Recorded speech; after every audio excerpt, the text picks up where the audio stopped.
मैं doctor Mahesh Desai, urologist from Muljibhai Patel urology hospital in Nadiad. आज मैं प्रोस्टेट एनलार्जमेंट, जिसको बिनाइन प्रोस्टेट एनलार्जमेंट जो उम्र के हिसाब से होती है, उसके बारे में माहिती दे रहा हूँ।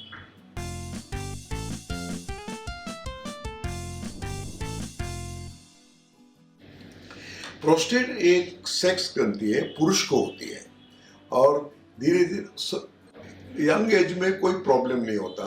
जब जैसे उम्र बढ़ती है वैसे प्रोस्टेट की साइज भी बढ़ती है और फिर एक टाइम ऐसा आता है कि ये साइज बढ़ने से पेशाब में करने में थोड़ी रुकावट आती है।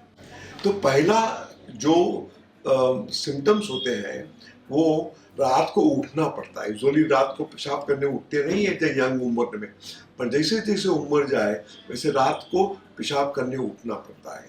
पेशाब लगे तो जल्दी जाना पड़ता है और जाने के बाद जब पेशाब करने की शुरुआत करें तो थोड़ा टाइम लगता है। और फिर पहले एक पेशाब एक धार में आता था, अभी तुटक तुटक आता है और करने के बाद टिपे टिपे गिरते हैं और करने के बाद संतोष नहीं रहता है, बिकॉज अंदर पेशाब भरा हुआ रहता है। ये जो सिम्टम्स है उसको लट्स बोलते हैं। ये सिम्टम्स ये प्रोस्टेट एनलार्जमेंट का एक कारण है।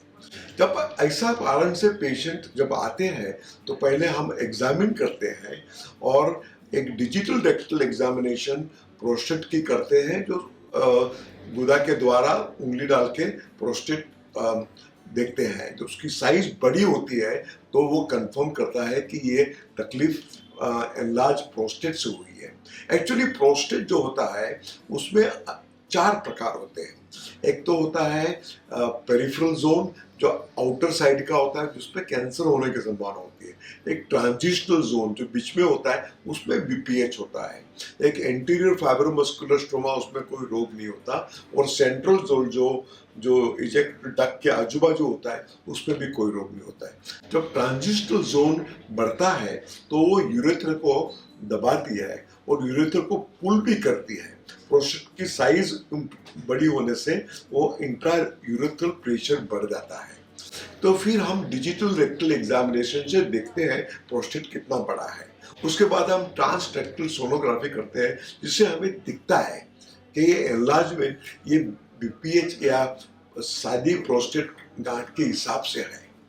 जब वो होता है और सिम्टम्स होते हैं तो उसका यूरोफ्लो करते हैं। मशीन के अंदर वो उनको पेशाब करने को बोलते हैं, तो पेशाब की धार बहुत धीमी आती है।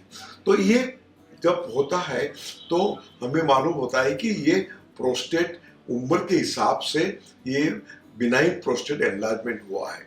पर ये जब होता है तब हमें कैंसर रूल आउट करना होता है, इसलिए हम पीएसए करते हैं, एक ब्लड टेस्ट होता है। अगर वो नॉर्मल है तो ये प्रोस्टेट है। तो उसके बाद हम फ्लो करने के बाद हम सोनोग्राफी से मूत्राशय ब्लैडर के पर सोनोग्राफी रख के देखते हैं कि पेशाब जो करने के पहले पेशाब कितना है और पेशाब करने के बाद कितना पेशाब है। अगर पेशाब ज़्यादा रहता है तो उसका मतलब उनको पेशाब का अटकाव है और ये अटकाव प्रोस्टेट के हिसाब से। तो यूजुअली आजकल ये दवाई होने से पहले जो ऑपरेशन करना पड़ता था, अभी उसका परसेंटेज बहुत कम हो गया है। पर फिर भी बहुत बड़ी गांठ है, दवाई दिया, अच्छा नहीं लगा तो ऑपरेशन करते हैं। जब ऑपरेशन करते तो शुरुआत के अंदर जब 40 साल पहले हम ओपन सर्जरी करते थे, जिसको ट्रांसवजाइकल प्रोस्टेटेक्टमी बोलते थे या मेलिन्स प्रोस्टेटेक्टमी बोलते थे या रेट्रोक्यूबिक प्रोस्टेटेक्टमी बोलते थे। पर उसमें आँख की गांठ निकाल देते थे, कैथेटर रखना पड़ता था, 10-15 दिन रखना पड़ता, तो थोड़ी तकलीफ ज़्यादा होती थी। उसके बाद एंडोस्कोपी यूरोलॉजी डेवलप हुआ और एंडोस्कोपिक सर्जरी आई। एक्चुअली यूरोलॉजी में पहली एंडोस्कोपिक सर्जरी प्रोस्टेट के लिए आई, उसको trans urethral resection of prostate, TRP बोलते हैं। वो दूरबीन से हम प्रोस्टेट को देखते हैं और फिर मशीन से वो लूप होता है, वो करंट से मोनोपोलर करंट से पहले काटते थे, उसके बाद बायपोलर करंट आया, तो उसके बाद ये सारी प्रोस्टेट ये निकल जाती है, पेशाब छूट से आने लगता है। कभी कभी उसका साइड इफेक्ट थोड़ा होता है कि पेशाब तो छूट आता है पर कभी कभी टिपे टिपे गिर जाते हैं या सेक्सुअल डिस्फंक्शन भी होता है। पर उसके बाद लेजर प्रोस्टेटेक्टमी आई, जो लेजर से इन्यूक्लिएट करता है, उसमें ब्लीडिंग बहुत कम होती है और सारी की सारी ब्लड ग्लैंड इन्यूक्लिएट करके फिर उसको तोड़ के निकाल देते हैं। तो पहले तो ये ऑपरेशन हुआ, अभी सबसे ये ऑपरेशन अच्छा है, पर फिर भी उसके एक साइड इफेक्ट जो होती है वो सेक्सुअल डिस्फंक्शन की होती है।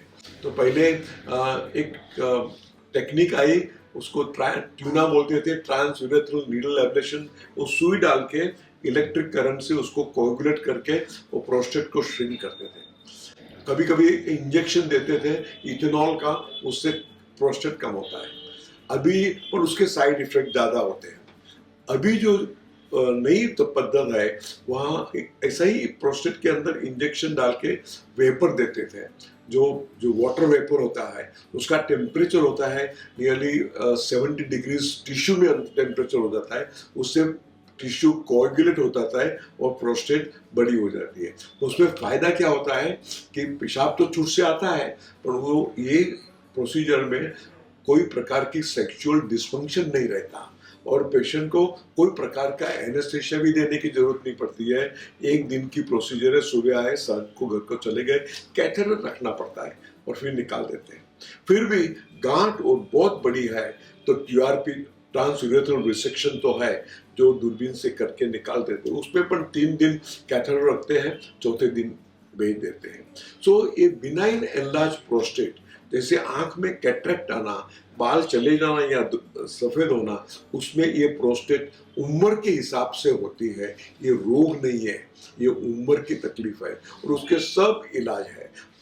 ओनली थिंग इज कि आपको उसकी जांच करनी चाहिए। अगर पेशाब में तकलीफ है तो जांच करा देना चाहिए, वो जांच करके फिर उसकी जो योग्य ट्रीटमेंट है वो लेना चाहिए।